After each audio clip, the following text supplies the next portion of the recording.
தேவனுடைய நாமத்திற்கு மகிமை உண்டாகட்டும். வானத்தையும் பூமியையும் சிருஷ்டித்த சர்வ வல்லமை உள்ள தேவனுடைய நாமத்தினாலே மீண்டும் ஒரு விசை என்னுடைய யூடியூப் சேனல் மூலமாக உங்கள் அனைவரையும் சந்திப்பதில் உள்ளபடியே நான் கர்த்தருக்குள் மகிழ்ச்சி அடைகிறேன். அனைவருக்கும் வணக்கம். பிரியமானவர்களே, கடந்த சில தினங்களாக பெயர் சொல்லி அழைக்கும் தேவன் என்ற அருமையான தலைப்பின் கீழ் இதுவரைக்கும் நாம் 15 பாகங்கள் தியானம் செய்து வந்திருக்கிறோம்.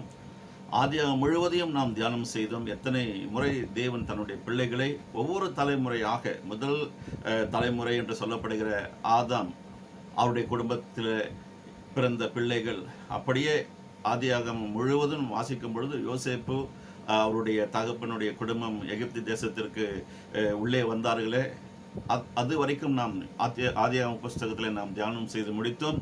அதற்கு பிறகு அடுத்த தலைமுறையை நோக்கி இறைவன் நகருகிறார் என்பதை யாத்திராகமம் புஸ்தகத்தின் ஊடாக நாம் தொடர்ந்து தியானம் செய்து கொண்டு வருகிறோம்.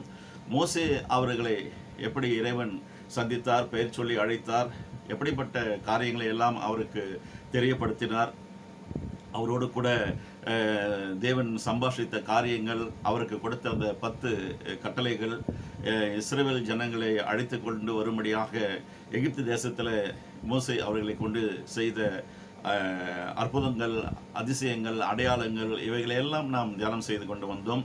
மோசே அவர்கள் மரித்த பின்பு அவருடைய உடன் ஊழியக்காரராய் இருந்த யோசுவா அவர்களை தேவன் தெரிந்து கொண்டு என்ன சொல்லுகிறார்? நான் மோசையோடு கூட இருந்தது போல உன்னோடும் கூட இருக்கிறேன். நான் மோசையை கொண்டு செய்த அனைத்து அற்புதங்களையும் அதிசயங்களையும் செய்தது போல உன்னை கொண்டும் நான் என்னுடைய ஜனங்களுக்கு மத்தியிலே செய்வேன் என்று தேவன் அவரையும் பெயர் சொல்லி அழைத்தார் என்பதை நாம் தியானம் செய்து கொண்டு வருகிறோம். பிரியமானவர்களே, இந்த நாளில் இந்த பெயர் சொல்லி அழைக்கும் தேவன் என்ற இந்த பாகம் 16க்குள் நாம் இப்பொழுது நுழைந்திருக்கிறோம். பிரியமானவர்களே, இந்த பெயர் சொல்லி அழைக்கும் தேவன் என்ற இந்த தலைப்பிற்கு 10 துணை தலைப்புகள் உண்டு. அதை எப்பொழுதுமே நான் வாசித்து விட்டு தான் என்னுடைய உரையை நான் துவங்க ஆரம்பிப்பேன், தியானம் செய்ய ஆரம்பிப்போம்.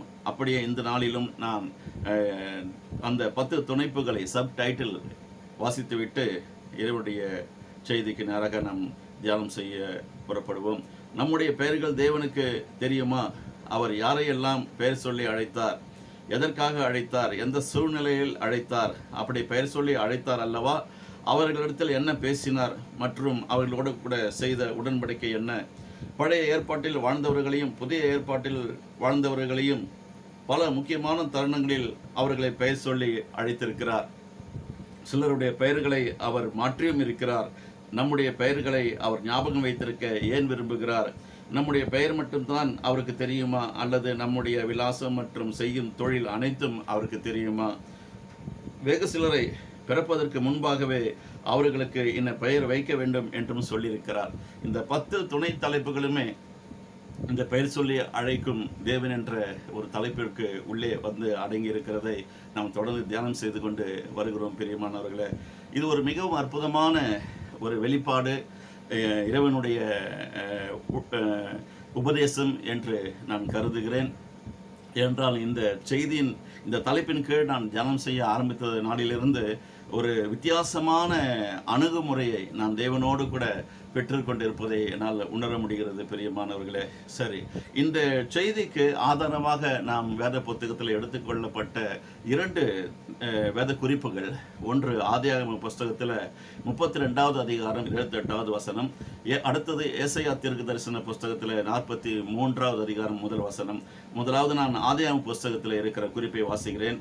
அப்பொழுது அவர், உன் பேரை இனி யாக்கோபு எண்ணப்படாமல் இஸ்ரவேல் என்று எண்ணப்படும், தேவனோடும் மனிதனோடும் போராடி மேற்கொண்டாயே என்று தேவன் நம்முடைய முற்பிதாவாகிய யாக்கோபு அவர்களிடத்தில் பேசி அவருக்கு ஒரு சர்டிஃபிகேட் பண்ணுகிறார். நீ மனுஷனோடும் மட்டும் போராடுகிறவர்களப்பா, தேவனோடும் போராடுகிறாய், போராடி மேற்கொண்டாய் என்று சொல்லி அவருக்கு ஒரு அருமையான ஒரு சர்டிஃபை பண்ணுகிறார்.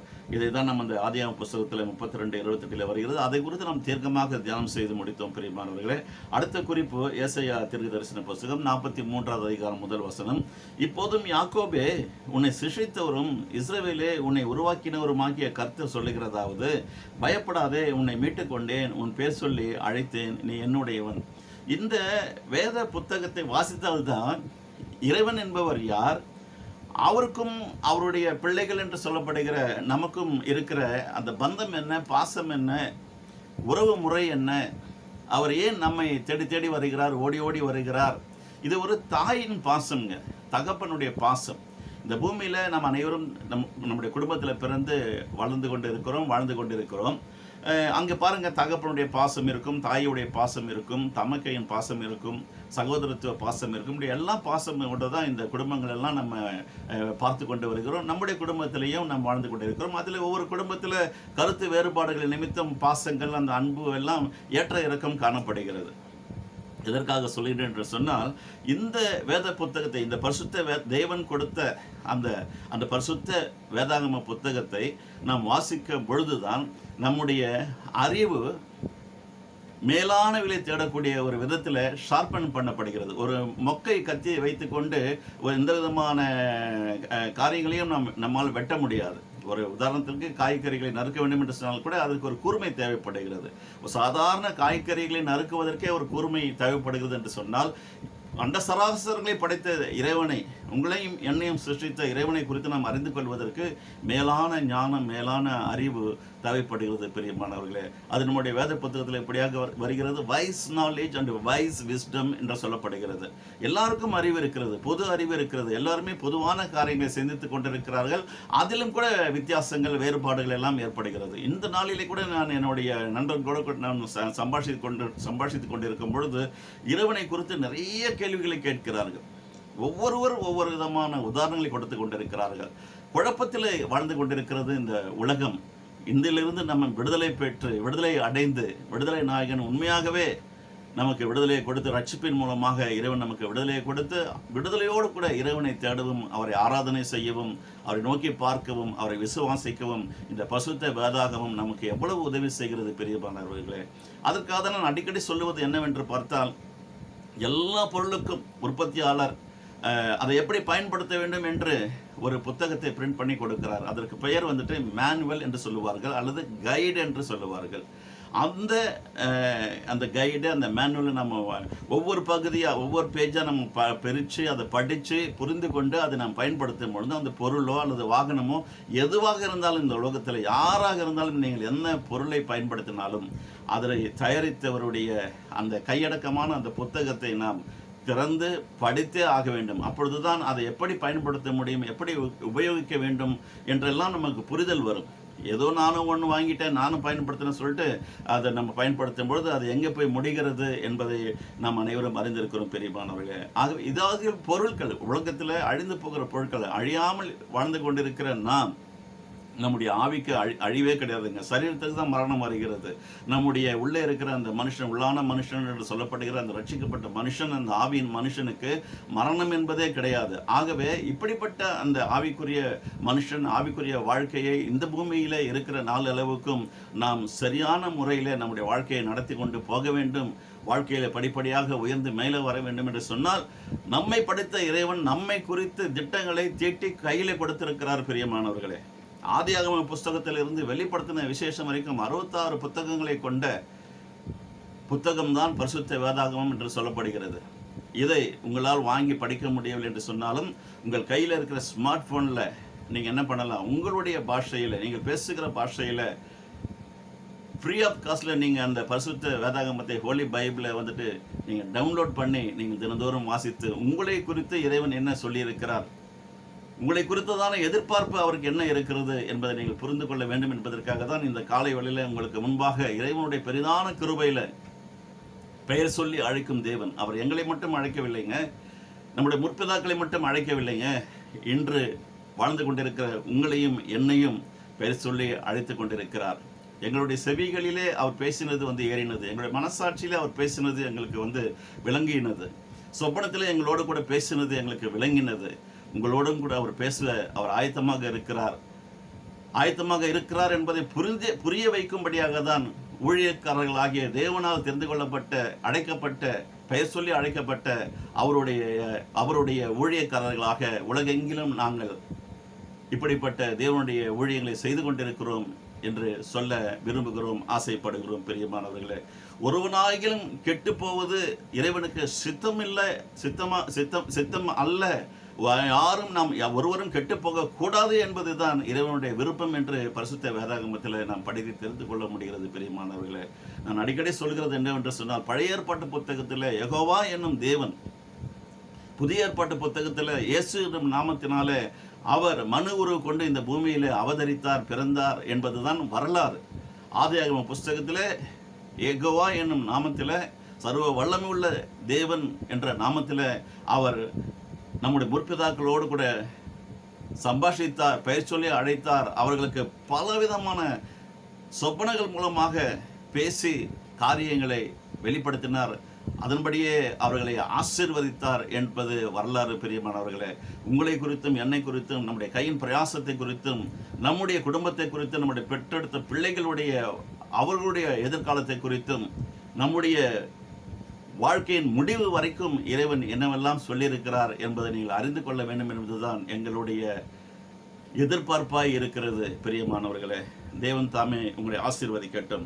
இந்த நாளிலே நாம் யோசுவாவை குறித்து நாம் தொடர்ந்து தியானம் செய்ய போகிறோம்.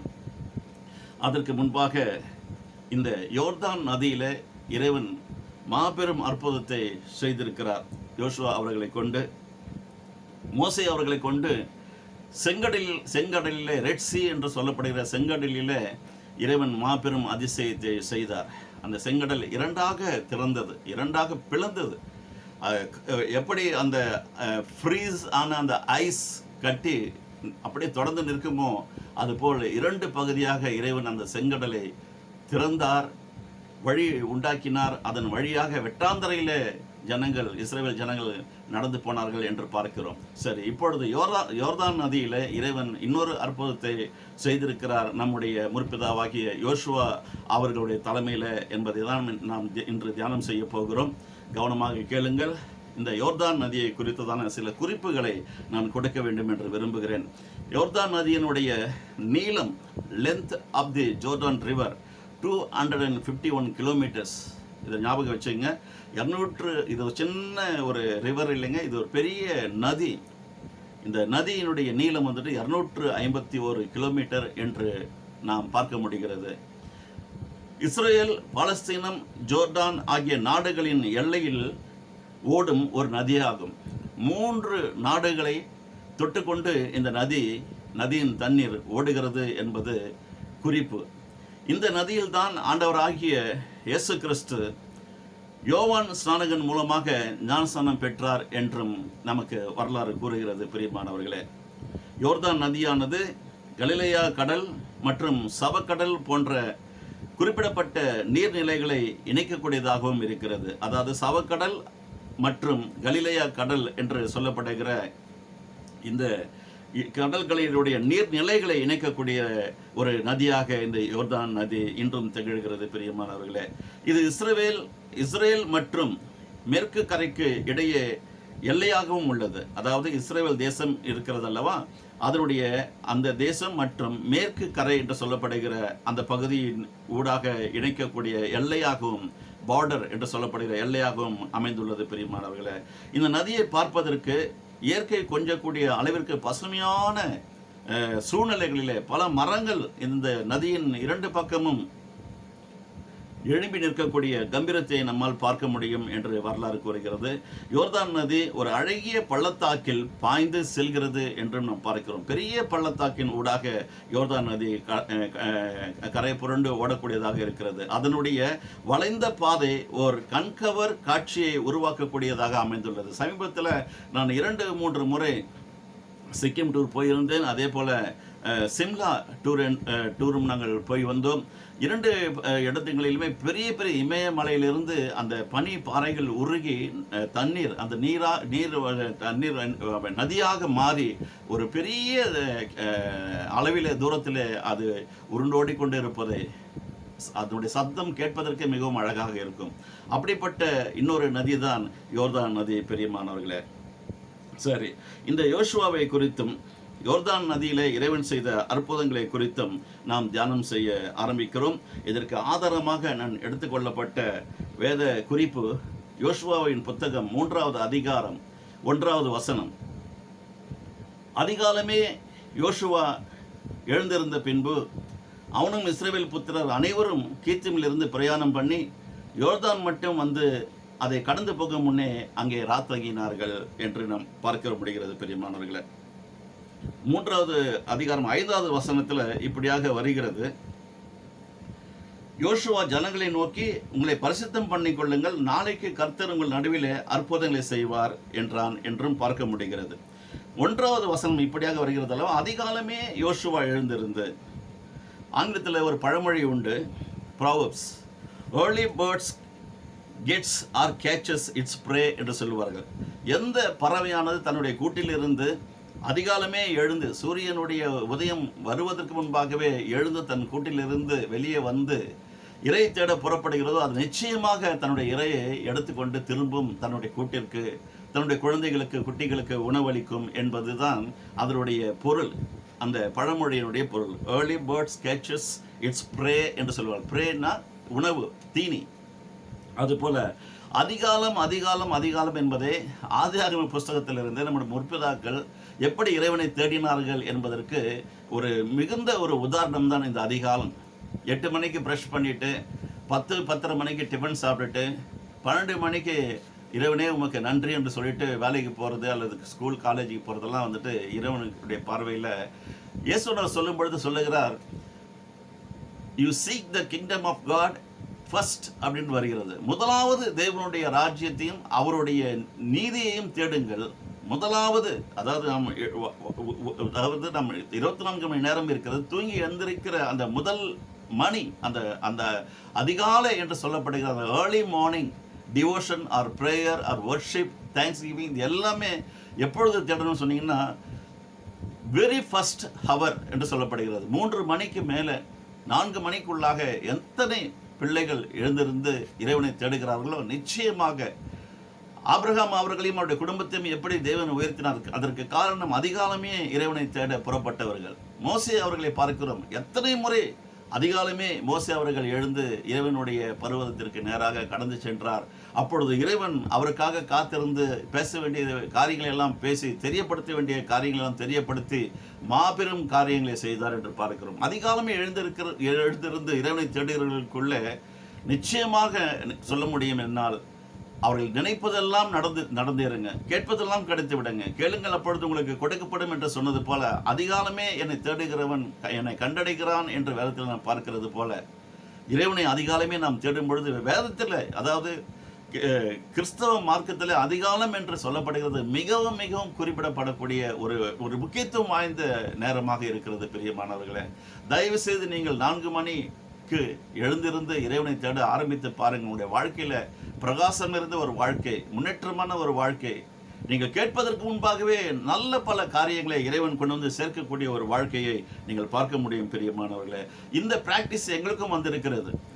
நாங்கள் ஏனோ தானோ என்ற இறைவனை தேடுவது கிடையாது.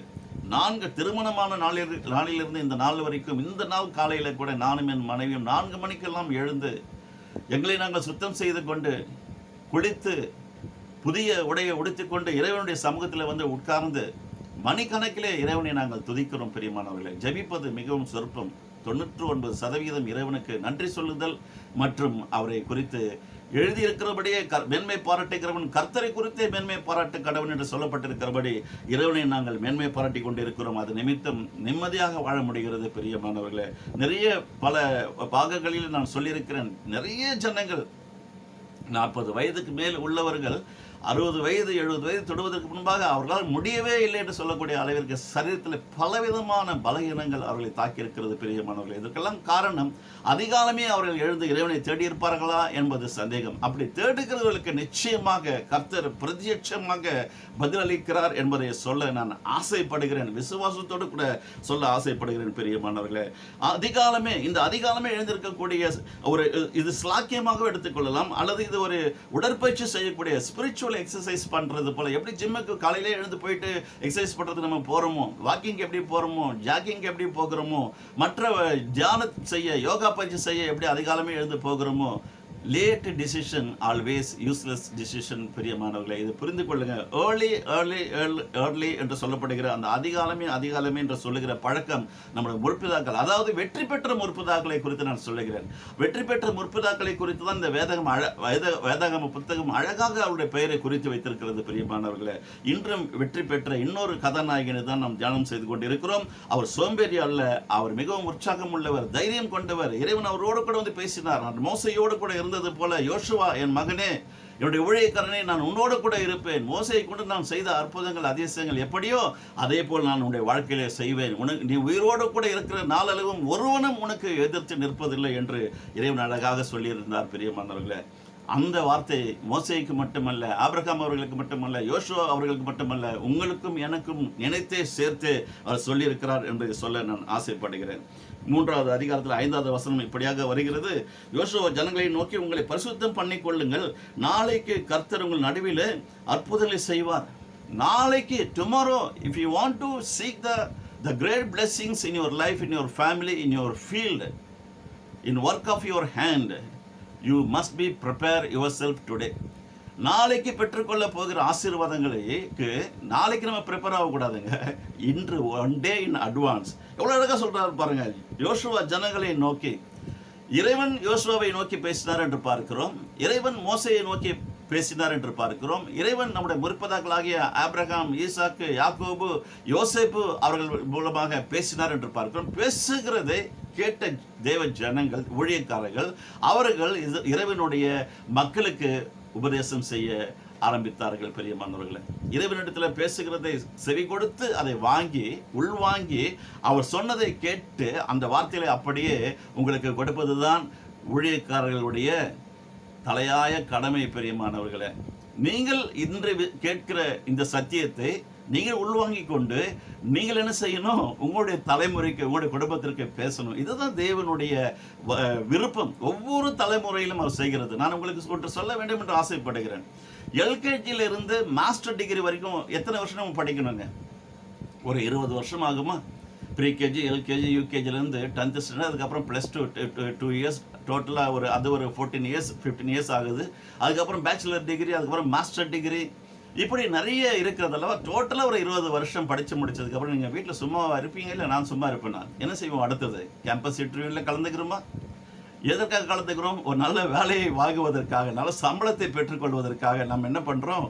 20 வருஷம் செலவுகள் செய்து, நேரங்களை செலவு செய்து, பணங்களை செலவு செய்து, படித்து சர்டிஃபிகேட் வாங்கி, சர்டிஃபிகேட்டை பூஜை போடுறதுக்கு வீட்டில் சும்மா உட்கார்ந்துவதற்காக நம்ம படிக்கவில்லை, முயற்சிக்கவில்லை. பெரியமானவர்களே, இந்த உலக பிரகாரமான வாழ்க்கைக்கு அப்படிப்பட்ட ஒரு முயற்சியை நாம் மேற்கொள்வோம் என்று சொன்னால், நம்முடைய ஆவிக்குரிய ஜீவியத்தில் இறைவன் எதிர்பார்க்கிறபடி நாம் வாழ்ந்து முன்னேற்றத்தை அடைய வேண்டும் என்று சொன்னால், நாம் இன்னும் எவ்வளவு படிகளை நாம் மேற்கொள்ள வேண்டும். பெரியமானவர்களே, நீங்கள் எப்படிப்பட்ட விசுவாசிகளாக இருந்தாலும், எப்படிப்பட்ட சபைகளுக்கு நீங்கள் தேவனுடைய சபைகளுக்கு செல்லக்கூடியவர்களாக இருந்தாலும், உங்களுடைய அனுபவம் உங்களுடைய ஆவிக்குரிய சபையில் 20 ஆண்டுகளுக்கு மேல் இருக்கக்கூடாது. பெரியமானவர்களே, என்னடா இந்த மனுஷன் இப்படி சொல்லுகிறானே என்று நீங்கள் நினைத்தாலும் பரவாயில்லை. இது என்னுடைய அனுபவத்தை நான் உங்களுக்கு சொல்லுகிறேன். இன்று உலகெங்கிலும் ஜொலித்துக் கொண்டிருக்கிற பிரம்மாண்டமான ஊழியக்காரர்கள் எனக்கும் தெரியும், உங்களுக்கும் தெரிந்திருக்கும். பிரியமானவர்களே, இந்த செய்தி அவர்களுக்கு ஏற்கனவே கிடைத்தபடினால் இன்று அவர்கள் ஊழியக்காரர்களாக மாறியிருக்கிறார்கள். உங்களுடைய சபையிலே தொடர்ந்து 30 ஆண்டுகள் 40 ஆண்டுகள் என்னுடைய குடும்பம் முழுவதும் இந்த சபையில் நாங்கள் தொடர்ந்து அங்கத்தினர்களாக இருக்கிறோம் என்று இன்னும் எத்தனை ஆண்டுகள் நீங்கள் சொல்ல போகிறீர்கள்? பெரியமானவர்களே, எத்தனை நாட்கள் நீங்கள் விசுவாசிகளாகவே இருக்க முடியும்? நீங்கள் எழுப்பி பிரகாசிக்க வேண்டாமா? 5 விதமான ஊழியங்களை இறைவன் கொடுத்திருக்கிறாரு. தீர்க்கதரிசன ஊழியத்தை நீங்கள் தீர்க்கதரிசனம் சொல்ல வேண்டும். தீர்க்கதரிசன ஊழியங்களை நீங்கள் செய்யலாமே. அப்போஸ்தலர்களுடைய ஊழியங்களை செய்து அற்புதங்களையும் அடையாளங்களையும் செய்யலாமே. சுவிசேஷ ஊழியங்களை செய்து இறைவனுடைய வார்த்தையை பிரசங்கித்து அநேகருக்கு ரட்சிப்பை கொண்டு வர உதவி செய்யலாமே. இறைவனுடைய வார்த்தையை உபதேசிக்கிற ஒரு போதகராக இருக்கலாமே. சபையை நிறுவக்கூடிய மேய்ப்பராக மாறலாமே. எத்தனை நாட்கள் நாம் ஒரு படிக்கிற பள்ளியில், கல்லூரியில் படிக்கிற மாணாக்கர்களைப் போலவே இன்னும் அதே சீட்டில் உட்கார்ந்து என்னுடைய செய்தியை கேட்டுக்கொண்டிருப்போம். தொடர்ந்து கேட்டுக்கொண்டிருக்கலாம், அதுவும் ஆசீர்வாதம் தான். ஆனால் யோசுவா சின்ன வயது வாலிபன் என்று சொல்லப்பட்டிருக்கிறது. அந்த வாலிப வயதில் மோசே அவர்களை அவர் ஒரு உடன் ஊழியக்காரராக அவரோடு கூட பயணித்தபடினால் இறைவன் அவரோடு கூட பேசின, சம்பாஷித்த, செய்த காரியங்கள், அற்புதங்கள், அடையாளங்கள் ஏராளம். அதை பார்த்த இவர் இதை நானும் செய்ய வேண்டும் என்று அவரோடு கூட ஒட்டி கொண்டார். எலியாவோடு கூட ஒட்டி கொண்டிருந்த எலிசா எப்படி அற்புதம் செய்தாரோ, மோசையோடு கூட ஒட்டி கொண்டிருந்த நம்முடைய யோசுவா அவர்களும் அற்புதனை செய்தார் என்பதுதான் வரலாறு பெரியமானவர்களே. ஆகவே இன்று கேட்கிற இந்த செய்தியை உங்களுக்கு ஒரு தீர்க்க தரிசன செய்தியாகவே நீங்கள் எடுத்துக்கொண்டு, நாளைக்கு நீங்கள் உங்களுடைய குடும்பத்தில், உங்களுடைய கையில் பிரயாசத்தில், தேவனுடைய ஊழியத்தில் நீங்கள் எழுமை பிரகாசிக்க வேண்டும். உங்களை கொண்டும் இறைவன் அற்புதங்களையும் அதிசயங்களையும் செய்ய வேண்டும். அப்படி செய்யும் பொழுது இந்த உலகத்தில் ரட்சிக்கப்படாத ஜனங்கள் அதை பார்த்து இறைவன் பக்கம் வருவார்கள். அதற்காக தானே தவிர மற்றபடி நம்முடைய பெயருடைய புகழுக்காகவோ அல்லது மேன்மைக்காகவோ இல்லை. பெரியமானவர்களே, மேன்மை வருவது, புகழ்ச்சி வருவதெல்லாம் இறைவன் நமக்கு கொடுக்கிறேன் என்று சொல்லியிருக்கிறார். நான் மோசையை கனப்படுத்தினது போல, மேன்மைப்படுத்தினது போல இஸ்ரவேல் ஜனங்களுக்கு முன்பாக உன்னை நான் மேன்மைப்படுத்துவேன் என்று சொல்லுகிறார். அது அவருடைய விருப்பம், அவருடைய காரியம். அது நம்முடைய விருப்பம் என்ன, நம்முடைய காரியம் என்ன? இறைவனுடைய சித்தத்தை செய்வதே எனக்கு போஜனம் என்று இயேசுவனர் சொன்னாரே, அதுபோல் நாம் செய்ய ஆயத்தப்பட வேண்டும் என்பதுதான் இந்த காலை வேளையில் எங்களுடைய எதிர்பார்ப்பாக, இறைவனுடைய எதிர்பார்ப்பாக இருக்கிறது. பிரியமானவர்களே, 7வது வசனம், 3வது அதிகாரம் 7வது வசனத்தில் இப்படியாக வருகிறது. கர்த்தர் யோசுவாவை நோக்கி, நான் மோசையோடு கூட இருந்தது போல உன்னோடும் இருக்கிறேன் என்பதை இஸ்ரவேல் எல்லோரும் அறியும்படிக்கு இன்று அவர்கள் கண்களுக்கு முன்பாக உன்னை மேன்மைப்படுத்துவேன். மேன்மை பெறணும்னு நம்ம எல்லாமே எதிர்பார்க்கிறோம். அப்படிப்பட்ட ஆசீர்வாதம் எதிர்பார்த்து காத்து கொண்டிருக்கிறோம். அந்த மேன்மை பெற்றுக்கொள்வதற்கு சில தகுதிகள் இருக்கிறது அல்லவா? என்ன தகுதிகள்? 1வது வசனத்தில் பார்த்தோம். அதிகாலமே எழுந்திருக்கிற தகுதி நமக்கு இருக்கிறதா?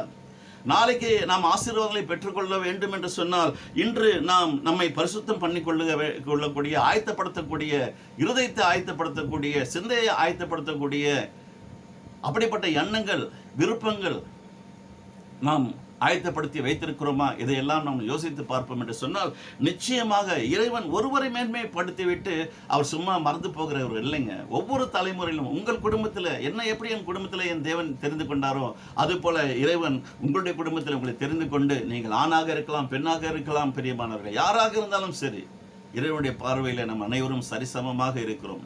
யாரெல்லாம் அவர் பக்கத்தில் நெருங்கி வருகிறார்களோ, என்னை கனம் பண்ணிக்கிறவர்களை நான் கனம் பண்ணுவேன் என்று சொன்னாரே, அதை நாம் இறுக பற்றி கொண்டு அவர் பக்கமாக சென்று இறைவனுடைய சத்தத்தை கேட்கக்கூடியவர்களாக, அவருடைய சித்தத்தை நிறைவேற்ற விருப்பம் கொண்டவர்களாக அவர் பக்கமாக நாம் வரும்பொழுது, அவரை நாம் துதிக்கும் பொழுது, மேன்மைப்படுத்தும் பொழுது, அவரை உயர்த்தும் பொழுது கர்த்தர் நம்மையும் உயர்த்துவார். பெரியமானவர்களே, ஆகவேதான் 28வது அதிகாரம் உபாகம புஸ்தகத்தில் அழகாக சொன்னார் இறைவன், வாளாகாமல் தலையாய் இருப்பாய், கீழாகாமல் மேலாய் இருப்பாய் என்று எதற்காக சொன்னார்? அவருடைய சத்தத்தை நாம் கேட்டு அதன்படியே செய்ய கவனமாய் இருக்கும் பொழுது, ப்ரிப்பேராக இருக்கும் பொழுது, எதிர்பார்ப்போடு கூட இருக்கும் பொழுது, விசுவாசத்தோடு கூட இருக்கும் பொழுது, அதிகாலமே அவரை தேடும் பொழுது, நிச்சயமாக யோசுவாவை மேன்மைப்படுத்தினவர், மோசஸ் அவர்களை மேன்மைப்படுத்தினவர், நம்முடைய முற்பிதாக்கள் அனைவரையும் மேன்மைப்படுத்தின தேவன் உங்களையும் என்னையும் மேன்மைப்படுத்த அவர் காத்து கொண்டிருக்கிறார் என்பதுதான் உண்மையான காரியங்கள். பிரியமானவர்களே, யோசுவாவின் புஸ்தகம் 3வது அதிகாரம் 8வது வசனம் இப்படியாக வருகிறது. உடன்படிக்கை பெட்டியை சுமக்கிற ஆசாரியரை பார்த்து, நீங்கள் யோர்தான் தண்ணீர் ஓரத்திலே சேரும்போது யோர்தானில் நில்லுங்கள் என்று நீ கட்டளையிடுவாயாக என்ற இறைவன் யோசுவாவிடத்தில் சொல்லுகிறார். இறைவன் சொல்லுகிற அந்த சத்தத்தை கவனமாக கேட்கிற அந்த தேவ மனுஷன் அப்படியே அவர்களை பார்த்து சொல்லுகிறார். அடுத்தபடியாக நாம் பார்க்கிறோம், சம்பவித்தது என்னவென்றால், சர்வ பூமிக்கும் ஆண்டவராகிய கர்த்தரின் பெட்டியை சுமக்கிற ஆசாரியர்களின் உள்ளங்கால்கள் யோர்தானின் தண்ணீரில் பட்ட மாத்திரத்தில் மேலே இருந்து ஓடி வருகிற யோர்தானின் தண்ணீர் ஓடாமல் ஒரு குவியலாக சேர்ந்து நிற்கும் என்று யோசுவா அவர்கள் சொன்னதாக இந்த இடத்துல நாம் வாசிக்கிறோம். பெரியமானவர்களே, 8வது வசனத்தில் இப்படியாக பார்க்கிறோம், யோர்தானில் தரித்து நில்லுங்கள். அதாவது அந்த யோர்தான் நதி மேலே இருந்து வேகமாக ஓடி வந்து அறுப்பு காலங்களில் கரை புரண்டு ஓடுமாம். அது ஓடாமல் நிற்கும்படியாக எப்படி அந்த செங்கடலை இறைவன் கீழ்காற்றை வர செய்து 2 சுவர் மாதிரி குவியலாக அப்படியே அந்த ஃப்ரீஸான அந்த ஐஸ் கட்டியை போல 2 பக்கம் நிற்க வைத்தார். தன்னுடைய பிள்ளைகள் அனைவரும் இக்கரையிலிருந்து அக்கறை சேருகிற வரைக்கும் அவர் முழுவதும் கீழ்காற்றை வரப்பண்ணினார் என்று நாம் பார்க்கிறோம். தேவன் நிற்க வைப்பாருங்க. உங்களுக்கும் எனக்கும் எப்படிப்பட்ட சூழ்நிலைகள், எப்படிப்பட்ட சோதனைகள் வந்தாலும், அதாவது தலைக்கு மேல் போய்விட்ட பிரச்சனைகள் போல உங்களுடைய குடும்பங்களிலே நீங்கள் பிரச்சனைகளுக்குள்ளாக அகன்று கொண்டிருந்தாலும், இறைவனுடைய சத்தத்தை கேட்பீர்கள் என்று சொன்னால் அவர் உங்களோடு கூட சொப்பனத்தில் பேசக்கூடியவராக இருக்கிறார். சொப்பனங்களிலே பேசுவார். சில சமயங்களிலே உங்களுடைய ஆவியோடு கூட பரிசுத்த ஆவியானவர் இடைப்பட்டு காரியங்களை வெளிப்படுத்துவார். பெரியமானவர்களே, அவர் சொன்னபடியே இவர் சொல்லுகிறார், நில்லுங்கள், யோர்தானில் நில்லுங்கள் என்று சொல்லுகிறார். நம்முடைய மனம் வந்துட்டு இருமனம் உள்ளவன் தன் வழிகளெல்லாம் நிலையற்றவனாய் இருக்கிறான் என்று நாம் பார்க்கிறோம். ரெண்டு மனசோட கூட இருக்கக்கூடாது. நிற்கலாமா ஓடலாமா?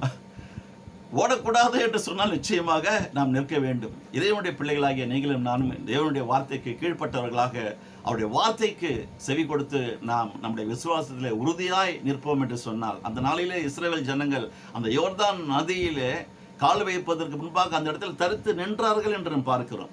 இவருடைய சத்தத்தை கேட்டு அப்படியே செய்யணும். அப்பொழுதுதான் அவருடைய பார்வைக்கு அவர் சொல்றது ஒன்று நம்ம செய்யறது வேற ஒன்றா இருந்தால் எதுவுமே நம்முடைய வாழ்க்கையில சேர்ந்து நிற்காது. பிரியமானவர்களே, எவ்வளவோ பேர் கைப்படா சேர்க்கணும்னு நினைக்கிறாங்க. பொத்தல் பையில போடுகிறது போல அவர்களுடைய காசு பணம் எல்லாம் சக்கரமில்லாத வாகனம் எப்படி ஓடுமோ அது மாதிரி நம்முடைய பணங்கள் சக்கரமே இல்லாமல் ஓடுகிறது நம்மால் பார்க்கப்படுகிறது. பெரியமானவர்களே, ஆகவே இந்த இடத்துல இறைவன் சொல்லுகிறார், 3வது அதிகாரத்தில் 3லிருந்து 17 வசனங்கள் வரைக்கும் நான் கொஞ்சம் வேகமாக வாசித்து விடுகிறேன். 13லிருந்து 17 சம்பவிப்பது என்னவென்றால், சர்வ பூமிக்கும் ஆண்டவராகிய கர்த்தரின் பெட்டியை சுமக்கிற ஆசாரியர்களின் உள்ளங்கால்கள் யோர்தானின் தண்ணீரிலே பட்ட மாத்திரத்தில் மேலே இருந்து ஓடி வருகிற யோர்தானின் தண்ணீர் ஓடாமல் ஒரு குவியலாக நிற்கும் என்றான். ஜனங்கள் யோர்தானை கடந்து போக தங்கள் கூடாரங்களில் இருந்து புறப்பட்டார்கள். ஆசாரியர்கள் உடன்படிக்கை பெட்டியை ஜனங்களுக்கு முன்னே சுமந்து கொண்டு போய் யோர்தான் மட்டும் வந்தார்கள்.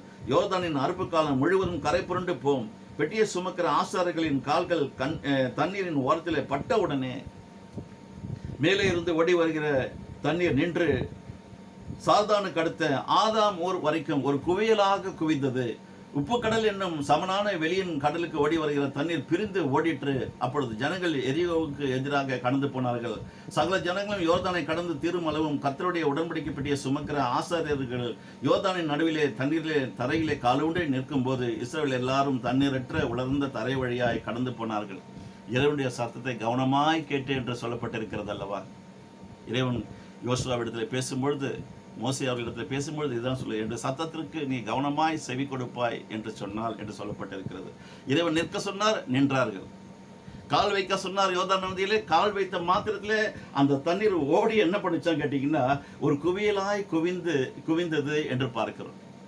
எப்படி செங்கடல்ல ஃப்ரீஸான தண்ணீர் அப்படி நின்றது போல சுவரை போல நின்றது என்னோட பக்கமும் அதே போல குவியலாக நிற்க வைத்தார். பிரியமானவர்களே, நிறைய பேருடைய குடும்பங்களில் நிறைய காரியங்களை குறித்து எதிர்பார்த்து என்னுடைய வாழ்க்கையில் இப்படிப்பட்ட காரியங்களாம் எதிர்பார்த்தேன், இப்படிப்பட்ட ஆசீர்வாதங்களாம் எதிர்பார்த்தேன், குழந்தை பாக்கியம் இல்லையே, கடன் பிரச்சனை இன்னும் தீரவில்லையே, நிறைய கஷ்டப்படுகிறேன், காலையிலே எழுந்து வேலைக்கு போகிறேன், முழுவதும் நான் வேலை செய்கிறேன், ஓவர் டைம் செய்கிறேன், நைட் டியூட்டி செய்கிறேன், என்னால் எதையுமே என்னால் சேர்த்து வைக்க முடியவில்லையே, பொத்தல் பையில போடுகிறது போலவே என்னுடைய எல்லா விதமான ஆசீர்வாதங்களும் வீணாய் போய் கொண்டிருக்கிறது, நிறைய வட்டிகளை கட்டி கொண்டிருக்கிறேனே, கடன் பிரச்சனை தீர்ந்த பாடு இல்லையே, குழந்தை பாக்கியம் இல்லையே, திருமணம் ஆகி 3 ஆண்டுகள் 5 ஆண்டுகள் 10 ஆண்டுகள் ஆகியும் இன்னும் எனக்கு குழந்தை பாக்கியம் இல்லையே, எதுவுமே எனக்கு வந்துட்டு விளங்க மாட்டேன்கிறது, நிற்க மாட்டேன்கிறது என்று நினைத்து கொண்டு அங்கலாய்த்து கொண்டிருக்கிற தேவ பிள்ளைகளை பார்த்து இந்த நேரத்தில் நான் தேவனுடைய வார்த்தையை நான் சொல்ல ஆசைப்படுகிறேன். இறைவனால் கூடாத காரியம் ஒன்றுமே இல்லை. Is there is anything too hard for me என்று கேட்ட தேவன் தான் நம்முடைய தேவன். வானத்தையும் பூமியையும் படைத்த சர்வ வல்லமையுள்ள தேவன் சொன்னது போலவே உங்கள் கால்கள் இந்த நதியில யோர்தான் நதியில பட்ட மாத்திரத்தில் முதல்ல நில்லுங்கன்றாரு, நின்னாங்க. அடுத்து இப்போ காலை எடுத்து யோர்தான் நதியில வைங்கன்றாங்க. செகண்ட் ஸ்டெப் திரும்ப ஒபே பண்றாங்க. இதனுடைய வார்த்தைக்கு சத்தத்துக்கு இதுதாங்க ஆசீர்வாதங்களை பெற்றுக்கொள்வதற்கு முன்பாக சும்மாவே வந்துட்டு அந்த அந்த யோர்தான் நதியோ அல்லது செங்கடலோ அப்படி குவியெல்லாம் நிற்கலைங்க. சுவர் போல நின்று போய்விட்டது. இது நதி, இது யோர்தான் நதி, அது செங்கடல். இரண்டிலுமே ஜலத்திலே கலக்கும் தேவன் என்ற தலைப்பில் செய்தியை நான் கொடுத்திருந்தேன் ஒரு 5 ஆண்டுகளுக்கு முன்பாக. ஜலம் என்று பார்க்கும்பொழுது அது கடலாக இருந்தாலும் நதியாக இருந்தாலும் அல்லது சாதாரண மண் பானையிலே ஊற்றி வைத்த அந்த சாடியில என்ன சொல்லுவது, அந்த மண் பாண்டத்திலே ஊற்றி வைத்த சாதாரண தண்ணீரை திராட்சரசமாக மாற்றின வல்லமை, கடலில் மேல் நடந்த வல்லமை. பேதுரு அகப்படவில்லையே, ராது முழுவதும் நான் உழைத்தேனே, வலையை போட்டேனே, எனக்கு அகப்படவில்லை என்று சொன்ன மாத்திரத்தில் இறைவனுடைய சத்தத்தை கேட்டு திரும்பவும் அவர் சென்று அவர் சொன்ன மாத்திரத்தில் அந்த பகுதியில் போட்ட மாத்திரத்தில் 153 விதமான மீன்கள் அகப்பட்டது என்று பார்க்கிறோமே. நிறைய அற்புதங்களை இறைவன் நம்முடைய தேவன் கடலிலே அற்புதங்களை செய்திருக்கிறார். பெரியமானவர்கள் தண்ணீரிலே அற்புதங்களை செய்திருக்கிறார். ஜலத்தில் கலக்கும் தேவன் அவர். எங்களுடைய வாழ்க்கையில கூட நாங்கள் இதே பெசன்ட் நகர் கரையில் ஞானசனம் எடுக்க நானும் என்னுடைய இளைய மகனும் சென்ற பொழுது எங்களை உயிரோடு கூட மீட்டு கொண்டு வந்தார். அலைகள் அடித்துக்கொண்டு உள்ளே இழுத்துக்கொண்டு சென்று விட்டது. எப்படிதான் நாங்கள் வெளியில கரை ஏறினோம் என்று தெரியாது. அவருடைய நாமத்தின் மகிமைக்காக நாம் எதை செய்தாலும் நிச்சயமாக அந்த இடத்துல அவர் இறங்கி வந்து அற்புதம் செய்வார். பெரியமானவர்களே, அவரால் செங்கடலிலே பெரிய செங்கடல், அதிலும் அவர் அற்புதம் செய்ய முடிந்தது. வெட்டாந்தரையிலே நடந்து போனார்கள் என்று பார்க்கிறோம்.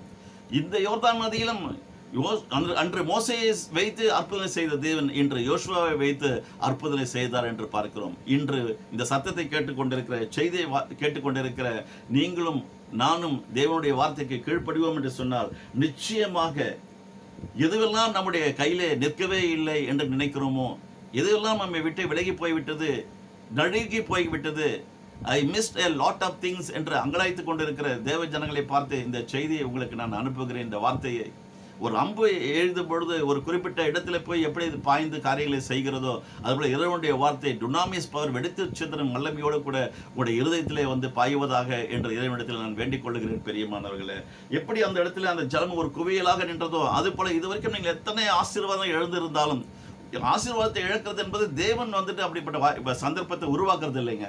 எவனை விழுங்கலாமோ என்று வகை தேடி சுற்றி தெரிந்து கொண்டிருக்கிற இந்த பொல்லாத பிசாசானவன் தான் உங்களுக்கும் எனக்கும் அஞ்சானத்தை கொடுத்து நம்முடைய ஆசீர்வாதங்கள், இறைவன் கொடுத்த ஆசீர்வாதங்களை இழக்க செய்கிறான், கெடுக்க பார்க்கிறான்.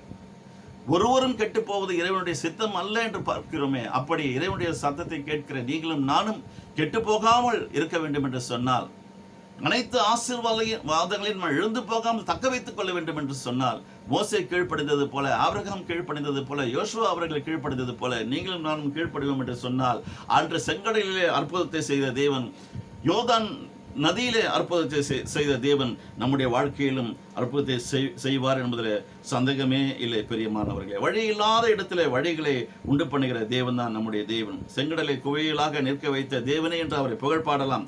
யோர்தான் நதியை குவியலாக சேர்த்து நிற்க வைத்த தேவனே என்று நாம் அவரை துதிக்க முடியும். பெரியமானவர்களே, என்னுடைய வாழ்க்கையிலும் அந்த நாளிலே கீழ்காற்றை வரப்பண்ணி முழுவதும் வீச செய்து தண்ணீரை 2 சுவர் போல நிற்க வைத்தவரே, இன்று என்னுடைய வாழ்க்கையில நீரே நின்று இரவும் பகலும் அற்புதங்களையும் அதிசயங்களையும் செய்வீராக என்று நாம் கேட்க வேண்டும், துதிக்க வேண்டும். பெரியமானவர்களே, இன்று எங்களுடைய வாழ்க்கையில குடும்பத்தில் பிரிந்து கிடக்கிற அனைத்து காரியங்களையும் ஒன்று சேர்ப்பாயாக, சேர்த்து நிற்க வைப்பீராக என்று இறைவனிடத்தில் நாம் கேட்க முடியும், வேண்டுதல் செய்ய முடியும். பெரியமானவர்களே, இப்படியாக நிறைய காரியங்களை சொல்லலாம். இந்த நேரத்தில் குழந்தை பாக்கியம் இல்லாமல் தவித்துக் கொண்டிருக்கிற ஜனங்களுக்காக தேவனிடத்தில் நான் மன்றாடுகிறேன். இந்த நேரத்தில் அப்படிப்பட்ட தேவ மனுஷர்கள், தேவ குடும்பத்தில் கணவன் மனைவி ஏகத்தோடு கூட இருப்பீர்கள் என்று சொன்னால், இந்த செய்தியை கேட்டு உள்வாங்கி கொண்டு தேவனுடைய வார்த்தைக்கு கீழ்ப்படிந்து அவர் சொல்லுகிறபடியே நீங்களும் நானும் செய்ய கவனமாக இருக்கும் பொழுது நிச்சயமாக செங்கடலிலே அற்புதத்தை செய்த தேவன் யோர்தான் நதியிலே அற்புதத்தை செய்து இஸ்ரவேல் ஜனங்கள் அனைவரையும் அக்கரையில் நடக்க வைத்தது போல உங்களுடைய வாழ்க்கையில பிள்ளைகளை கொடுத்து, பிள்ளை பாக்கியத்தை கொடுத்து, குடும்பத்தில் கையின் பிரயாசங்களை ஆசீர்வதித்து தேவன் உங்களை கீழாக்காமல் மேலாக வைப்பார், வாழாக்காமல் தலையாக வைப்பார் என்று சொல்ல நான் ஆசைப்படுகிறேன். பெரியமானவர்களே, ஆகவே நம்முடைய முற்பிதாக்கள் எப்படி இன்று நமக்கு முன்பாக சாட்சியாக இருக்கிறார்களோ, இறைவன் அவர்களை கொண்டு பல சாட்சிகளை ஏற்படுத்தி இந்த வரலாற்று புத்தகத்தில், இந்த பரிசுத்த வேதாகமத்தில் குறிப்பிடப்பட்டிருக்கிறதோ, அதே போல இன்று நீங்களும் நானும் இறைவனுக்கு கீழ்ப்படியும் பொழுது தேவன் செய்கிற அற்புதங்கள் நம்முடைய தலைமுறைக்கு, அடுத்த தலைமுறைக்கு அது அவர்களுக்கு சாட்சியாக இருக்கும். பிரியமானவர்களே, ஆகவே இந்த காலை வேளையில இந்த சத்தியத்தை கேட்ட நீங்கள் அனைவரும் இந்த நாளிலே கேட்ட செய்தியின்படியே நம்முடைய வாழ்க்கையை மாற்றி அமைப்போம் என்று சொன்னால், அதாவதுங்க, past is past, lost is lost. பாஸ்டும் லாஸ்ட்டும் திரும்பி வரப்போறதில்ல. நமக்காக ஒரு ஃபியூச்சர் இருக்கிறது. அந்த எதிர்காலத்தை குறித்து நாம் இன்று எடுக்கிற முடிவு தான் நாளை நாம் அந்த இடத்துல தொட முடியும், அந்த எல்லையை நாம் கடக்க முடியும் என்பதே நிதர்சனமான உண்மை. ஆகவே அதிகாலமே இறைவனை தேடுவது நல்லது என்று சொல்ல நான் ஆசைப்படுகிறேன். அதிகாலம் என்பது 6 மணி 7 மணிக்கு மேல் அல்ல, 4 மணிக்கு எழுந்து 4 மணி 4:30 மணிக்குள்ளாக எழுந்து இறைவனை தேடுவது நல்லது. ஏனென்றால் அந்த சூழ்நிலை அந்த வாத்தாவரணம் வந்துட்டு ரொம்ப அருமையான சைலண்ட் சிச்சுவேஷன். அது எந்த விதமான சப்தமோ எந்த விதமான கலவரங்கள் இல்லாமல் ஒரு அமைதியான நேரத்தில் இறைவனை தேடுவது தான் அந்த அதிகாலத்தில் தேடுகிற பழக்கம். அது நம்முடைய முற்பிதாக்களுடைய வாழ்க்கையில் அதாவது வெற்றி பெற்றவர்களுடைய வாழ்க்கையில் இருந்தது. அதோட ரகசியமே அதிகாலத்தில் இறைவனை தேடுவது. ஆசீர்வாதங்களை பெற்றுக்கொள்வதற்கு முன்பாக நாம் ஆயத்தப்படுத்த வேண்டும் என்பதை இந்த நாள் செய்தியின் மூலமாக நாம் தெரிந்து கொண்டோம். கர்த்தர் நாளைக்கு உங்கள் நடுவிலே செய்ய போகிற அற்புதங்களை நீங்கள் காணும்படியாக இன்று உங்களை நீங்கள் தயார்படுத்திக் கொள்ளுங்கள், பரிசுத்தப்படுத்திக் கொள்ளுங்கள், ஆயத்தமாகுங்கள் என்று எப்படி யோசுவா இஸ்ரவேல் ஜனங்களை பார்த்து சொன்னாரோ அந்த வார்த்தையை நீங்களும் கேட்டு அப்படியே நானும் ஆயத்தப்படுகிறேன் என் இறைவனே என்று சொல்லி இறைவனிடத்தில் கேளுங்கள். நிச்சயமாக அவர் பெரிய காரியங்களை செய்வார்.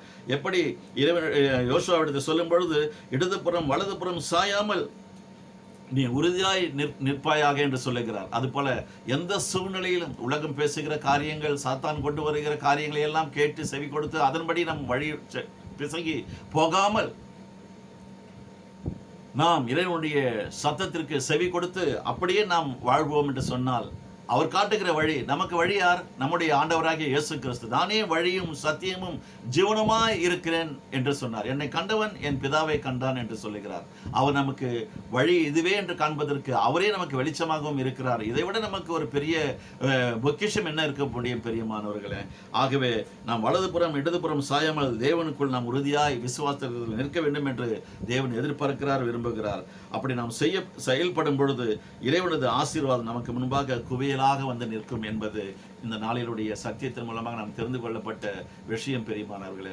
ஆகவே இந்த நேரத்தில் நீங்கள் இந்த 16வது பாகம், பெயர் சொல்லி அழைக்கும் தேவன் என்ற இந்த 16வது பாகத்தில் யோசுவா அவர்களை கொண்டு இறைவன் செய்த அற்புதங்களை நாம் தியானம் செய்தோம்.